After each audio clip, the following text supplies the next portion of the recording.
Welcome to Wanna Be Clutter-Free, formerly Wanna Be Minimalist, the podcast for busy families who are tired of the chaos, fed up with being overwhelmed, and ready to enjoy life again. Each week, we talk about how to let go of the clutter so that you can focus on the things that actually matter. And it's not just physical clutter. We talk about the mental and emotional stuff too, because if it's holding you back, it's time to ditch it. I share what I've done in my own life to declutter, organize, and calm the chaos, but you won't just hear it from me. There are amazing guests too. It's practical, doable, and simple for those of us that want to be clutter-free. You're listening to the Wanna Be Minimalist Show with Deanna Yates, episode number 126. On today's episode, I'm chatting with self-care expert and advocate Suzanne Falter about how we can carve out time for self-care and why it's so important.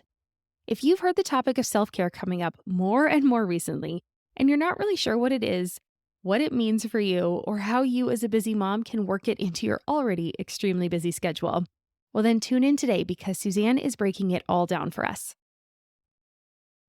Well, hello again there, my wannabe minimalist friend. Welcome back to the show.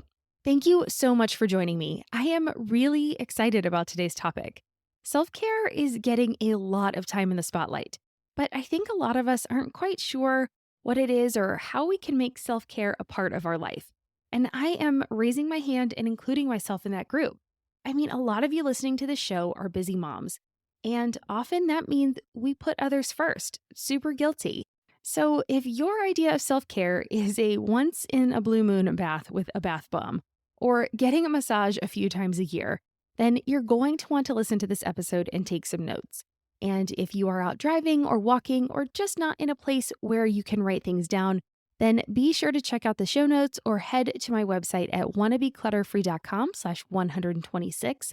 Again, that's wannabeclutterfree.com/126 to get more information about Suzanne and the links to the things that we discussed today.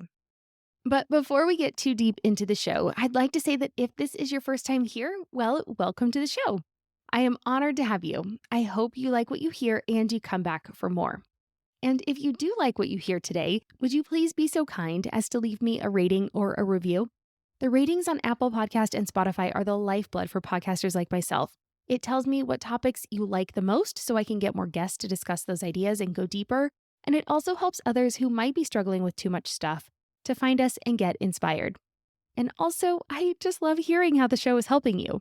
Like this review I received this week from Magdalena. She writes, quote, "I found this podcast recently and I have to say that I love it. I'm a mother of 3 kids and we live in Czech Republic. I can feel that there are cultural differences, but still it's very inspiring. I'm sure Deanna does it with all her heart. Thank you, Deanna." End quote. Well, Magdalena, thank you for that very kind review. I've actually been to the Czech Republic and I love your beautiful country. We had a wonderful time there. Of course, we did get to visit Prague and our daughter still talks about the restaurants with the trains that serve the drinks, the beverages. But we also got to spend some time in Ostrava. And I have to say that children's museum there, it did not disappoint. It was probably one of our favorites during our visits through Europe a few years ago. And I know, of course, it's a big country and it's got so much history. And I'm not sure where you are, but I do feel very lucky that my family has been able to experience at least a little piece of its beauty. So thank you again for joining us on the show. And thanks to all of you who listen to this show as well. Wanna Be Minimalist has reached the top 100 of all education podcasts on Apple Podcast, and it just blows my mind. This show is for you, and I want to be the best resource that I can be. So please do not hesitate to reach out with any ideas or topics that you'd like me to discuss. I promise I am all ears, and I can't wait to hear what you would like to learn. So, all right, with that, I want to get back to the show for today. We are joined by Suzanne Falter. She's an author, speaker, and blogger who writes essays and nonfiction books about self-care, joy, and the lessons that she's learned after an extremely hard year that culminated with the death of her daughter, Teal. Her story is heartbreaking and inspiring, and we talk about her recovery from that devastating year and how self-care has helped her heal. Her passions shine through, but I love how real Suzanne is. She walks the walk, and it was refreshing to get her perspective on some of my struggles that I'm sure you can relate to as well. Suzanne is an international speaker, and she speaks to healthcare and corporate audiences about self-care, the gifts of crisis, and her experience as a donor mom in the world of organ donation. Her work has been featured everywhere from O Magazine, the New York Times, and the Wall Street Journal to Self, Today.com, and Tiny Buddha. She is the author of the books Surrendering to Joy, How Much Joy Can You Stand?, Living Your Joy, and The Extremely Busy Woman's Guide to Self-Care. In addition, she is also a podcast host. So give this episode a listen, and when you're done, head over to wannabeclutterfree.com/126 to get the show notes for today's episode with links to Suzanne's website, her podcast, and her books. Again, you can find it all at wannabeclutterfree.com/126. And now let's get to our conversation. Well, hi, Suzanne. Welcome to the Wannabe Minimalist Show. How you doing today? Awesome, Deanna. Thanks so much for having me, dear. Oh my gosh, it's my pleasure. We had the privilege of meeting before where I was interviewed by you on your show. So by the time this airs, it's come out now. So we should, if you're listening to the show and you haven't heard that one, please head on over to Suzanne's show and check that out. Why don't you start today by telling us a little bit about yourself and what led you to becoming a professional inspirational speaker? Well, thank you. Thank you for having me. Thank you for this whole thing. And honestly, what I would say is that my work is to teach people about self-care who are too busy for it.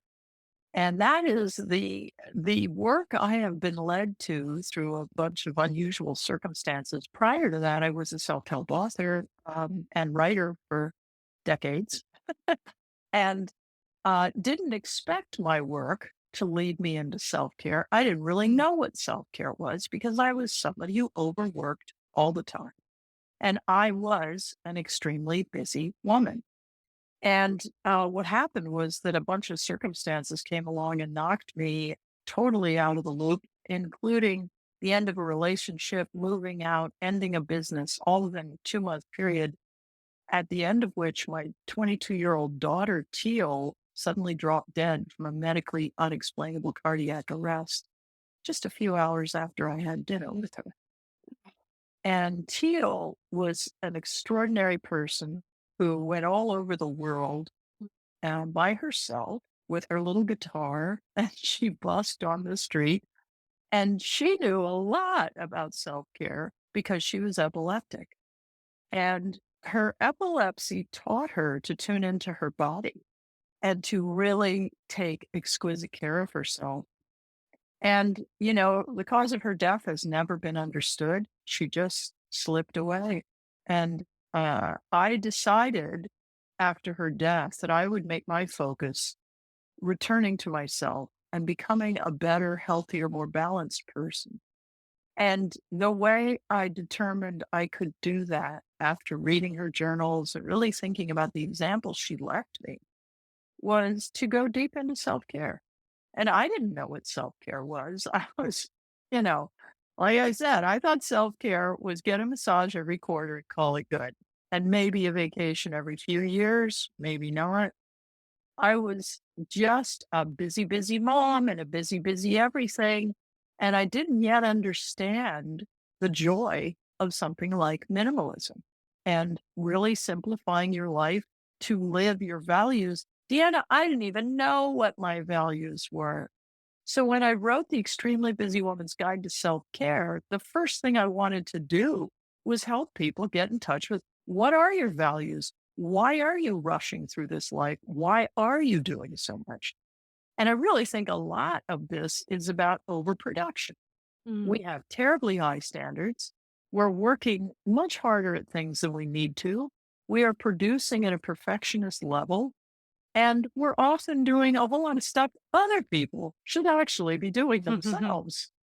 Do you hear me, moms? Oh, yeah.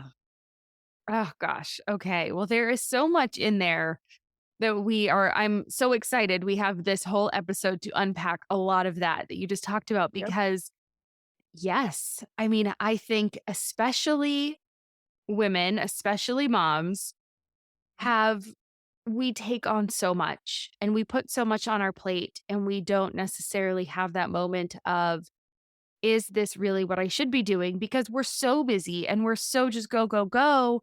And we're juggling all these balls in the air. And it's like, but if I stop, one of them is going to drop. And Yeah. I heard someone once describe glass balls and rubber balls, and that we Oh, all yeah. have these glass balls that we're juggling that are really important, our health, our family. And then we have balls that are rubber, and those might be things like our career. Whereas, like, if we Mhm. let that drop, it might bounce, right? Like, if Right. we drop our health ball, that one's gonna shatter if it's made of glass. And so I try to think of that when I'm super busy. I try to think like, is this a glass ball or a rubber ball? I just really like I can't even think of who said it. I'm gonna have to look it up because I want to give credit where credit is due. But just that moment of like, okay, is this a glass ball that if I need to keep this one going? Or is Yeah, it a yeah. rubber ball where if I let it slide, it will bounce and I can bring that back up. And so again, but in that same point, like you were saying, there's still so much within those glass balls that we do that other people could be doing as well. Like how many other things could our children be contributing to?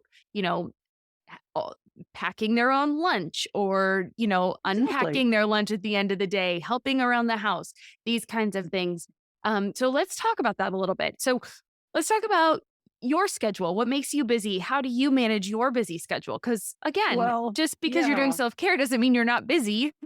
No, no. And I am way more in balance than I used to be. I just need to say that because if I get to the point in a day when I am mentally tired, I stop and Mm, that's it for the day.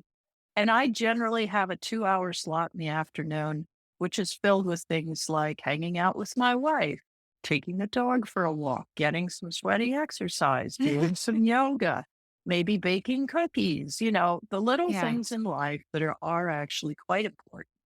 And so I make a point of not working more than about 5 hours a day. Mm, And that's what I have found is sustainable for me. Everybody's different. Some people have a lot more capacity than others. I've also found that if I do a couple of hours of work first thing in the morning, I'm really fresh and snappy and I can make my decisions easily. And the work itself is easier. mm, So I make a point, and I am blessed to be able to work from home and have a flexible schedule, although many, many people do, many more than used to prior to the yeah. pandemic. And, I take advantage of the flexibility in my life because by about 10 o'clock, now I've got a little feisty 1-year-old German Shepherd Malinois puppy who is raring to go by about 9 or 10 in the morning. And you'd better get that dog out of here. There will be trouble. So that's a great point for me to come up for air, look around and go, oh, yeah, there's the rest of the world. So it's Right. really a process of flowing through the day, following my energy, not following a to do list or a long list of shoulds. Mm, Are there things I know I want to accomplish in a day? Sure. But my to do list flows just like I do. And I use Asana, which is a wonderful online scheduler. It's free. And I move all my stuff around and I'm always in calendar mode. I'm just dragging things all over the place because at the beginning of the day, I think I can do a certain amount. If I haven't done it by the end of the day or if it's changed, I just morph it all and I change it. So, there's no kind of, oh my God, I didn't do it. I'm just such a slacker. That internal mm, conversation, which is, in fact, I think, what drives us to be extremely busy in the first place, is an internal sense of distrust and shame. That can really lead us into a place of overproduction, as I was saying at the beginning. mm. Okay. Let's talk about that negative conversation because that Yeah. kind of strikes a chord. And I'm sure a lot of people You are look disturbed. Okay. listening to Yeah. this going, okay. So let's say I have these negative tracks going on in my head. Do you have ideas for how to start to stop them? Gotta notice them, Okay. embrace them. We're not saying, "Don't you dare be negative with yourself," which is in fact a form of negativity.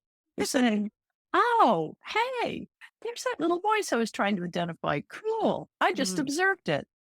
Very good job, Suzanne or Deanna or insert your name here, listener." This is about self-appreciation. It's about acknowledgement. How often have we ever stopped to thank ourselves for how much we do, mm, yeah. you know? We don't really. Good It's such point. a crazy thing, and yet we do so much. Yeah. And sometimes, we'll get the cute little drawing for the kids, or our spouse will come home with flowers, or a good friend will surprise us with a very nice treat and say, "I just really love you and you're so great." And often none of that happens. And we're still slogging in there. And then one day we wake up and we're so resentful and we're just done. And it's like, if that so and so tells me they don't like meatloaf one more time, I'm going to push their face, how does it relate? Yeah. Because and that is a symptom that we are out of balance. And Mhm. a lot of what I talk about in my work is getting back to this inner alignment. It is this place of balance where we are lined up and in good kind of fighting form, essentially, for the rest of our lives and for the rest of life. We're born in perfect alignment. When you're a little baby, you cry when you have needs, you're very clear on what you need. But as we get older and life intrudes on us and we get a whole lot of conflicting messages and maybe some traumas and some abuse, the things of life, Mhm. we suddenly find ourselves going, "Oh, wait a minute. I don't know what I need. I feel like I'm coming up blank." So one of my practices that I ask people to do is to ask yourself, what do I need right Mm. now? And if we all just stop for a moment and just put your feet on the floor and just close your eyes and ask yourself, what do I need right now? See if you get an answer. Mm. I'm Margaret. And I'm Amy. And together we host the podcast, What Fresh Hell? Laughing in the Face of Motherhood. Margaret, I would say you're sort of a where are my keys kind of mom. Correct. Sometimes a where are my kids kind of mom. Well, you're Amy more of a we were supposed to leave 35 seconds ago, mom. I mean, touche. In each episode of What Fresh Hell, we come at a topic from our usually completely opposite perspectives. I bring the research. And I bring kind of the gimlet eye. Like, is that research really going to work, people? And almost 10 million downloads later, we're still laughing. We also talk to experts in the parenting field, plus parents with stories we can all learn from. We make each other laugh, we challenge each other's assumptions, and we have what we think is the best parenting community on the internet. Check out What Fresh Hell? Laughing in the Face of Motherhood wherever you listen to podcasts. I got mango last. I don't know. I got to That's uncross my okay. legs because my foot's falling asleep. Okay, good. Yours is simple. Mine is a little more complicated. But you know what I'm saying? Yeah. It's like we really want to inhabit our bodies again. Yeah. And often these terribly busy lives, and particularly the massive info stream that is always coming at us all the time, the fire hose of social media, YouTube and TikTok videos, people, emailing, texting, calling, all of the news media that we absorb and kind of chow on. This stuff is really, really, really um, occupying for the brain. Mhm.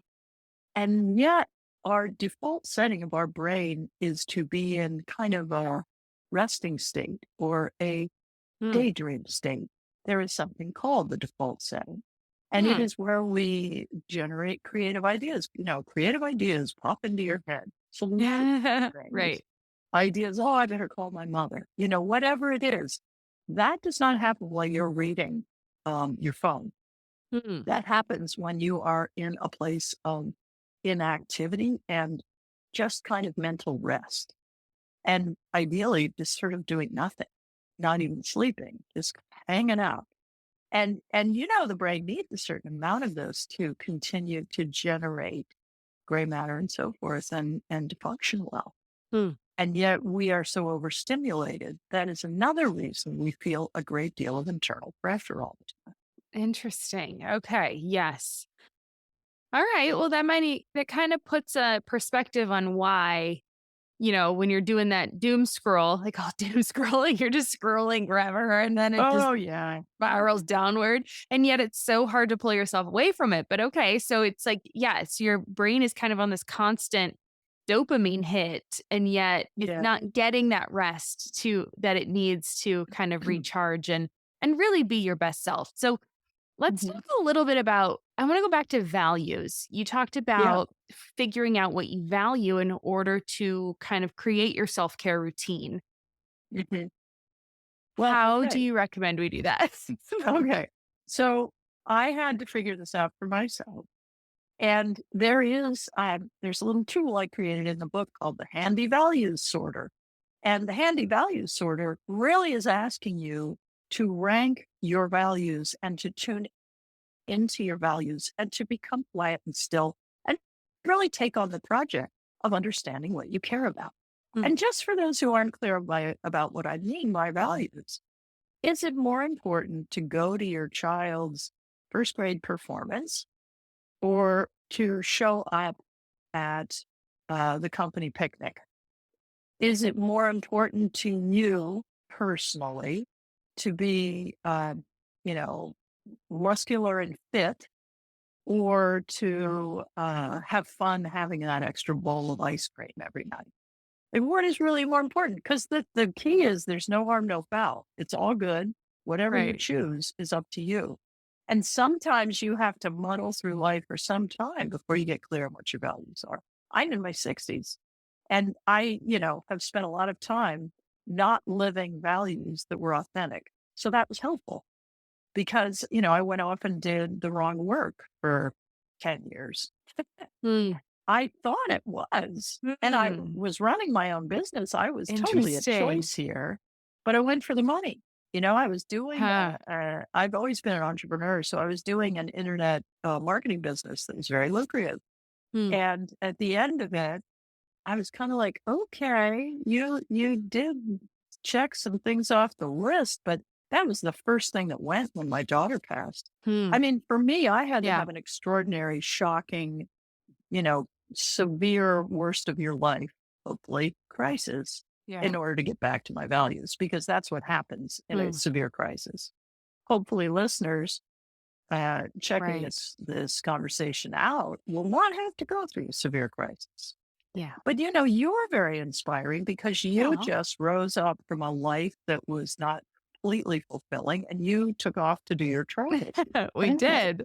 Yeah. And that's what I'm talking about. I remember, for instance, in this conversation about comparative values, we took in my former marriage, my former husband and I took our son out of school when he was 13 for a month, and we traveled around Southeast Asia. And we Wow. had a good friend who lived in Bangkok and kind of pointed us in a bunch of different directions. And we took with us naively a bunch of textbooks, and the teachers were like, okay, give it a shot. We trust you people. And they gave us algebra books and, history books and novels and things that the kid had to process and learn from. Well, good God, that algebra broke my brain. And we had to get the help of a very nice grad student Mm. in a train station in Laos to help us figure it out. I'm just saying that. But Wow. but it was worth it. And the takeaway was, oh yeah, this is what I really care about. Mm, And we can't always do that kind of thing. But right. it was really more important to us to provide him with this unique experience than it was for us to make sure he was in school every single day for that month. Yeah. Interesting. Yeah. I mean, to give him that gift of seeing the world in a completely different culture. And I can imagine that Mhm. he learned so much from that experience. And, Yeah. he probably got all caught up on his algebra homework. Well, yeah. Eventually. And he went to a good college, he graduated, and he Yeah. is he is a traveler. That is Interesting. actually what he does. Oh, And he very has cool. set his life up to support himself, built his own house that he rented out. He's a Very really cool. interesting guy. Nice. And I just feel like those are the early experiences that are very self-determining for our values. I Mhm. remember we went and spent some time in a Hawaiian village, Mm. and he met some people and played with some children who did not speak English and were completely different. And he got so into it. He said, I think I want to be in the Peace Corps when I grow up. And we were like, Wow. yes, job done. You know, Very but cool. that's what I mean about the values thing, to get back to this Right. conversation about self-care. It's about real emotional, deep self-care is about honoring yourself, because we all have this panoply of instincts and desires and interests. So often we override them or ignore them. And our interest was very much in doing that at the time. And it turned out to really mesh with this child's interests. Mm. So we were getting stimulated and, taking a break from this tiny rural town we lived in. And he was getting this great adventure. So much of it is about getting back to that alignment. And the alignment I was speaking about is completely keyed into what your desires are. Yeah. Right. And just for those that are listening to point out, right, there, like you said before, there is no right or wrong. Like, Yeah. when you take this questionnaire, you look at these different choices. It's not Mhm. that one is better than the other. There's Mhm. definitely no right answer. And people listening might be like, I definitely don't want to take my child out of school for a month and go travel, which totally, I get it, right? Some people, that's not their value. That's Understandable. not their jam. Yeah. And so, right, like you said, like, totally on board with the yes, kind of figuring it out, like what jazzes you Mhm. up. And like you said, you were just so lucky that what was stimulating you was also of interest to him at the time, and still is, obviously. Yeah. So fascinating, fascinating. Okay, let's get into like, okay, so now we've talked about our values, knowing that we need to Mhm. know what our values are so that we can align our self care with these values. What are some things you would recommend for self care? And like, how do people get started with that? Because it's hard for us to say, like, okay, I haven't done anything. Now, if Yeah, someone's right. like me, Now I'm what do I kind of have a to do? I have pendulum to swinger, change right? my Like, life. I haven't done anything. Now I want to go do something else. Now I got to. So Yeah. let's not do that. Let's not super pendulum swing. How do we Mhm. kind of baby step into it, maybe? Well, the place you start is with two things: sleep, Mm, making sure you have adequate sleep, because without adequate sleep, everything goes to hell, mhm. beginning with your health and ending with your moods and your resiliency, your ability to show up for relationships, so forth. Number two would be to begin to ask yourself, what do I need? Mm. And if you really do not know, which is quite common, I would say take a journal out, maybe go buy a little notebook or great self-care activity, get yourself a journal. I use those big, spiral notebooks because I just, plow through them and ask yourself, what do I need right now? And if you don't know, start writing and just, Okay. give yourself 7 minutes or 20 minutes or whatever on the clock and just write and write and write and write. And you might be writing the same sentence the whole time. I don't know what I want. I don't know what I want. I don't know what I want. But eventually the log jam will break and thoughts will begin to come in. This is a process of unlocking our resistance to self care. And many, many of us resist self care, which is very interesting because it's so foundational for being a healthy person. The way you resist self care is you deny yourself the things that you know benefit you. And I'm not just talking about Mm. we don't go on diets because they're kind of a pain in the butt. I'm talking about we love to sing, but we never make time for it. Mm. We miss our Aunt Mary, and she's probably going to die pretty soon, but we just can't get to it. We tell ourselves we're too busy, and yet we make no effort to change that. The thing about being busy is it's legitimate. A lot of us are extremely busy, and sometimes extraordinary measures need to be taken. I've done a lot of work with people in healthcare, and there are people in trauma and emergency medicine who had severe schedules, and they're like, I have no idea where to start with self care. So it is what you said. It's baby steps. And sometimes self care for somebody like that means spending 20 minutes eating lunch, sitting down. Mhm. Yeah. Maybe it's Another great thing I recommend to people is to take a walk in nature for at least half an hour. One walk in nature for half an hour is the equivalent to a 2-hour walk on city streets in Hmm. terms of how it affects your central nervous system. You can just slow down to the pace of life. That's when you can answer the question, what do I need right now, much more easily.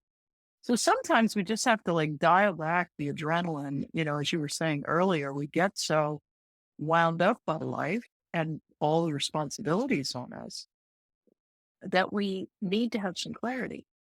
And, the other thing I'd say is keep a notebook by your bed Hmm. because often you wake up, your first waking thoughts will be something served up deliciously from your subconscious that is trying to get your attention. And those are often very linked to the things we need and to the things that we need to pay attention to. I like that. And getting sleep. Sleep is a big one for me. I have a hard Yeah. time turning life off. So I'm definitely working on Mhm. that. Mhm. I have removed some social media from my phone in order to Mhm. help with said Right on. said Hard to thing. do, right? But Yeah, very definitely useful. hard to do. And then especially as someone who's, running a podcast, if I could, I would probably delete Instagram and Facebook from my life completely, but it Mhm. doesn't feel like it's completely possible. Mhm. And then yeah, you just end up in the scroll because you're just like, well, what are these people doing? And what do I need to be doing? And so anyway, yeah, Yeah. I'm delving to a different topic. Well, not really, because this topic of how to wind down before you go to sleep is a very rich place for self care. Hmm. If you can't get yourself back to kind of basic self care before bedtime, notice that. Hmm. And I have introduced two things that came along during, well, prior to and during the pandemic that have really been helpful to me. And one of them is needlepoint. You know, I used to do Yeah. needlepoint canvases when I was a teenager, and then I stopped. I didn't do any for 45 years. And I saw an ad for a needlepoint kit, and I just Hmm. ordered it, and it showed up, and I started doing it. And it's a Zen-like activity. It really doesn't matter what you do, but occupying yourself off of the screen with Mhm. something that involves your hands or making something.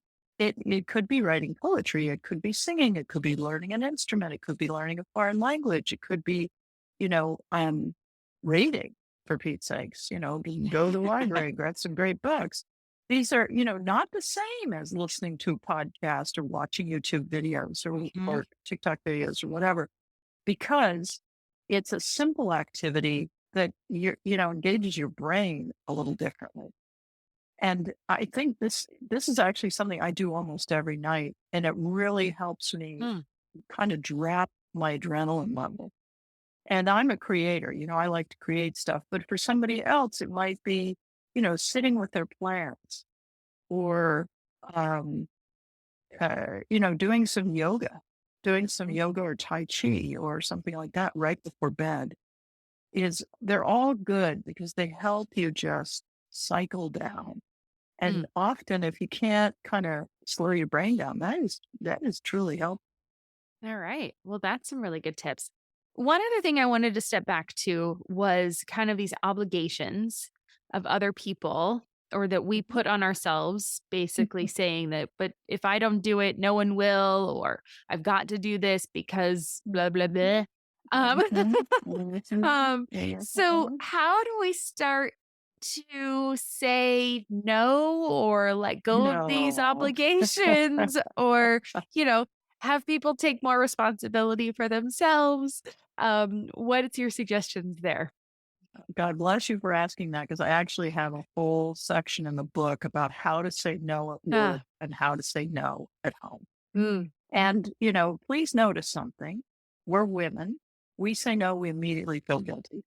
So true. So true. Nobody else is. Just us girls. Yeah. And I really want to note that we are the last to get the message about the oxygen mask.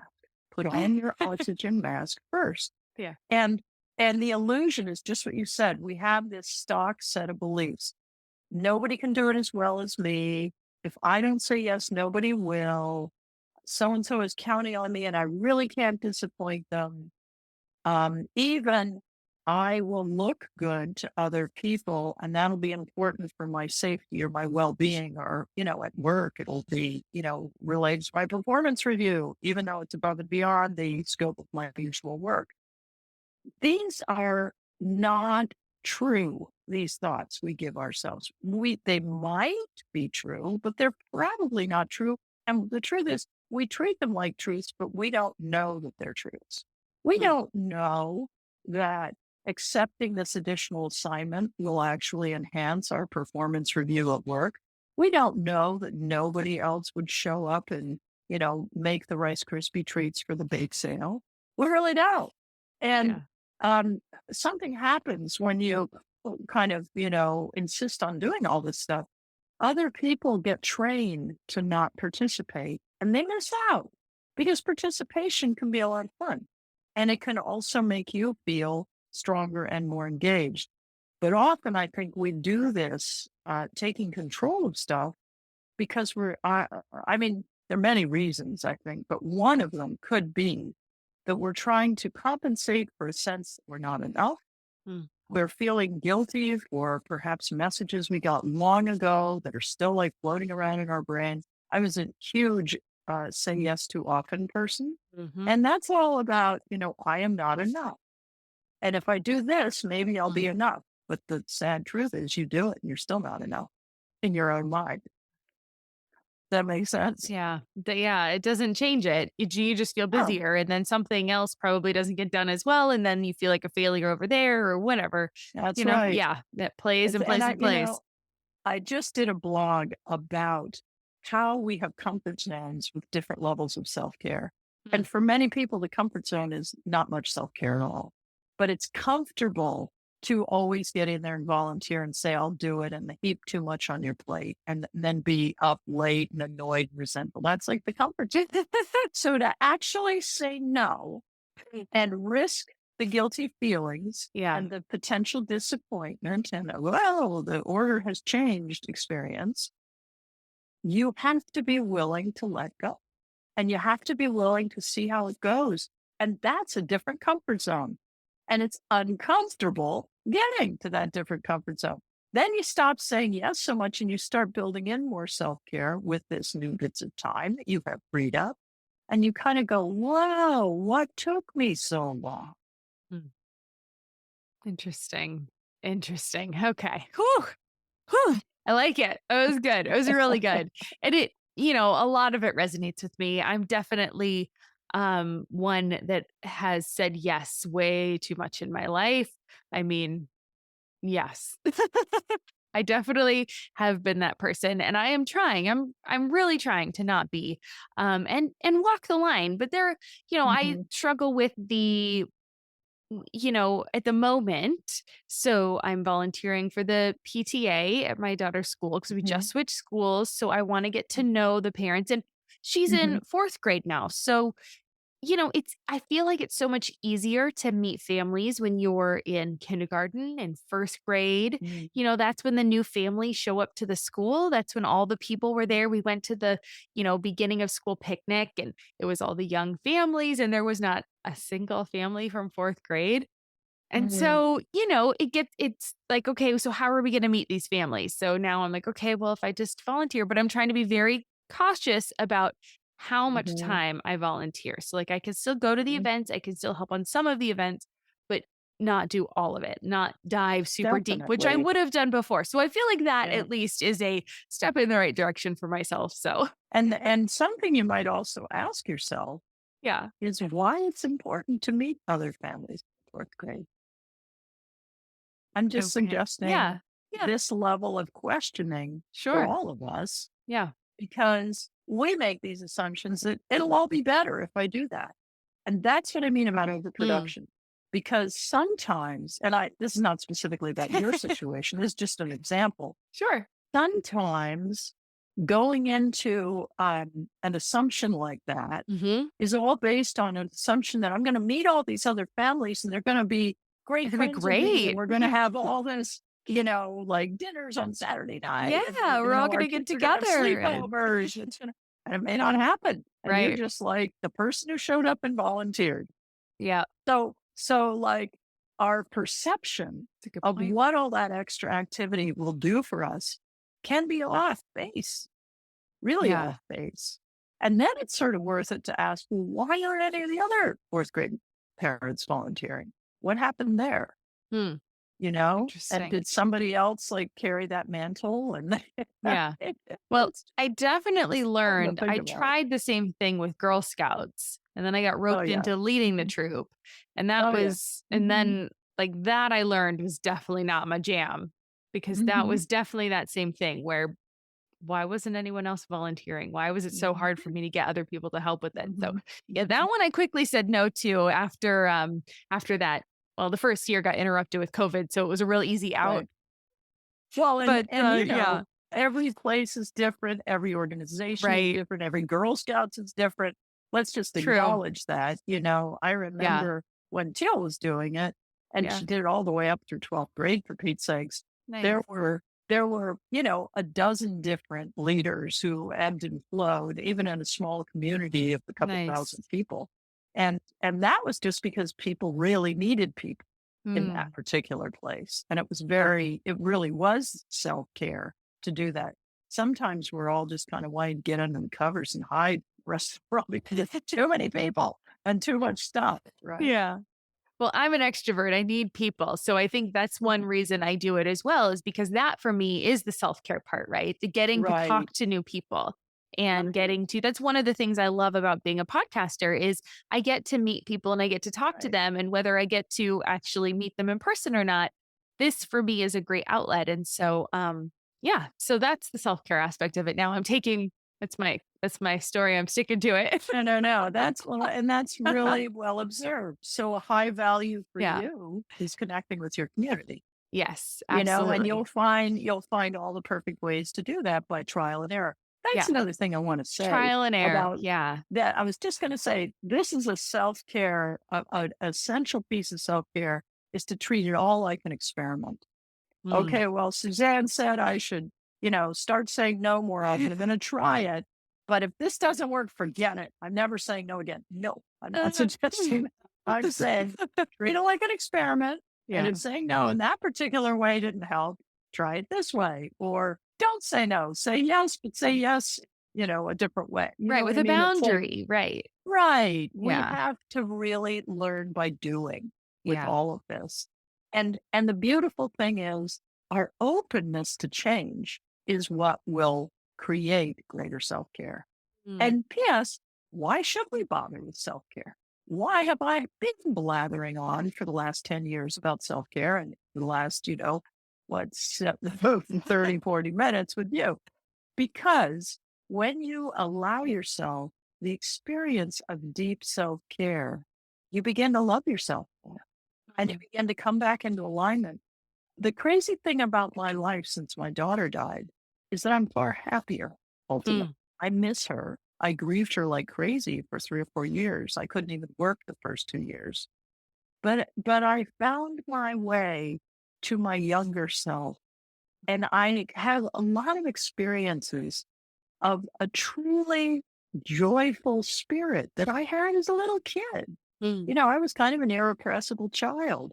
And I find I'm tapping into that essential core Suzanne-ness, which is available to all of us to tap into those deep reserves of our personal strength and our essence. Right? Mm. I love it. Well, that's a perfect place to kind of cap today's show. So tell people where they can find you, Suzanne, because I know that people are going to want to check out your book and they're going to want to look at your blog and find out about your Oh yeah. podcast and all that. So Well, that's where are right. you? It's all called Self-Care for Extremely Busy Women. The podcast, the, SuzanneFalter.com, Falter. You can Google me. You'll find all my stuff. I even have a Facebook group with 50,000 women who are all organized around this idea of greater self-care. And that's an interesting thing, leading that group and really having that be a place where people can really talk about these core issues of what's really going on. And the book is The Extremely Busy Woman's Guide to Self-Care. And all of it can be found online. And I hope people drop over to my podcast and, more Yeah. fun to come. Well, we'll make sure we have links for all of it in the show notes as well, so that if someone is listening to this on the road, they can just go there and make sure they find it. And then my favorite way to end all of these episodes is with 3 rapid fire questions. And so the Sure. first one is, what does minimalism mean to you? Having less stuff to worry me, to preoccupy me, to make me feel heavy. I'm a chucker. So it's pretty easy. I love that. That's a good one. Okay, number 2. What's one of your favorite pieces of advice that maybe you didn't get to share today so far? Oh, well, Lordy, turn off the screens. I think I Ah, shared that. we talked about it a little bit, but Yeah. no, it's a good Here's a reminder. tip. Here's a Okay. tip. If you feel like you resist exercise, get dressed in your athletic wear before you do anything else and wear it until you actually work out. Ooh, okay. That's a fun one. That's a fun little life hack. I like it. Yeah. All Little right. life hack. Number 3, what is making you happy right now or in this season of your life? Well, I'm getting a new kitchen and I am a cook. I love to make food for people.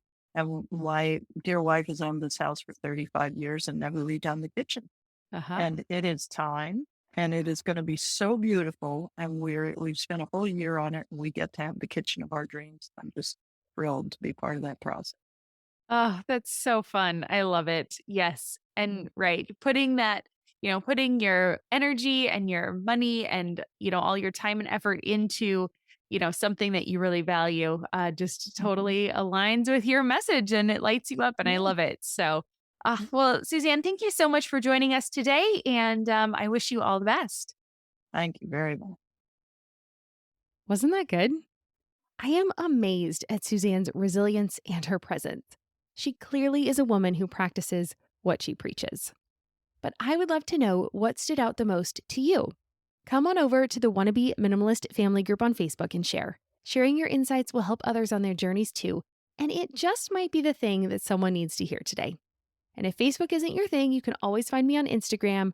I am at Wannabe Clutter Free there, and you can just leave your comments on the post for today's episode if you prefer Instagram over Facebook. But as always, thank you for joining me today. If you made it this far, I would be thrilled if you left me a review on Apple Podcast. Your reviews make my day, and it helps me be able to book more guests on the show for you to discover and learn from. And thanks again to Suzanne for joining us on the show today and for sharing some just amazing advice. Remember, you can find out more about Suzanne by heading over to wannabeclutterfree.com/126. Again, that's wannabeclutterfree.com/126. I hope you have an amazing day, and I'll see you back here next week for a solo show when I will be looking at why minimalism is great for moms, maybe even essential. I know it sounds extreme, but if you've ever listened to this show or you've listened to me for a while, you will know that I don't equate minimalism with living with the bare minimum. I do advocate for living with less and only keeping the things for you or your family that you use or love. But there is some interesting science and statistics behind moms and clutter, so we're going to take a look at that next week. Until then, I'm Deanna Yates, and you've been listening to Wannabe Minimalist. Cheers.